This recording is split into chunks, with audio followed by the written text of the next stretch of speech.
Hi, and welcome to The Regalist. I'm Agnes. And I'm Leah. And we're here to bring you our makeup in 3. That's right, in just 3 minutes we'll show you a video, or different videos rather, on different makeup looks you can do for yourself, for the woman at home, for the professional at work, or anyone on the go. So let's get started. So first, I just prepped Leah's skin. I made sure her skin was clean. I used a fabulous moisturizer called Embryolisse to really just give her skin that hydration that she needs, and it's a perfect primer underneath the foundation. Next, I'll be using to conceal her eyes, and what I like to use is my MAC Pro Longwear. The shade I'm using here is NW20. It's fabulous. It's great for any marks, anything really that you need concealed. So let me show you just how to go about doing that. You take a little bit and you apply it right underneath the eyes. So if you want to make it really quick, do 1, 2, 3. So it almost presents like a little triangle. And I'm just going to blend it in. The brush that I'm using is 239 from MAC. You can use your ring finger to dab it in. If you're in a hurry, you can use a different brush, a more of a synthetic bristle, to just blend it in. But again, it's chop chop. It's quick and easy, and it's a perfect shade to brighten up her under eye area. Now we're gonna go on to foundation, but before we do, please take a note at how nice and lifted Leah's eyes look. It's really incredible how little you need, and with a few tips and tricks, voila.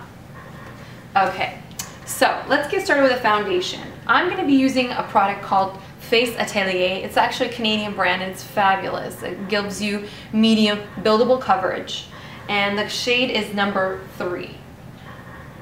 So where do you apply your foundation? Well, you can just do it in the areas where you see discoloration. I'm using a foundation brush. Almost reminds me of a paintbrush, really. And what's happening is I'm using it on her chin area, around the nose, on her forehead, and I'm going to blend it all in. Go in with a beauty blender. A beauty blender is pretty great because it creates a seamless sort of coverage once you're using it. I dampened it out a little bit, so it's a damp type of sponge, and I'm going to go in and just sort of dab it in. Dab in the foundation right into her skin. Okay, and now we're ready to set our makeup. I have a big brush, the 150 from MAC. It's a big fluffy brush. So you see all the hairs. They're nice because they help to disperse the powder more evenly. And I'm using MAC's Prep and Prime. It's a setting powder. It's great. It's white. It's translucent. What does that mean? Well, it means when I apply it, there's no color. It's not going to change the color of the foundation. It's not going to change the color of the concealer. It's just right. And really, it helps to set all the makeup, sort of compress all the layers into one. Okay, so as I'm finishing off this look here, below the video you'll be able to see links to our products that we've used in this video, as well as other options you can use if you're on a budget, a smaller budget, or if you want to see other options, okay? And now that wraps up our first video, how to do the face in 3 minutes. Thanks for watching, guys. And if you're not following us yet, join us on Instagram at The Regalist.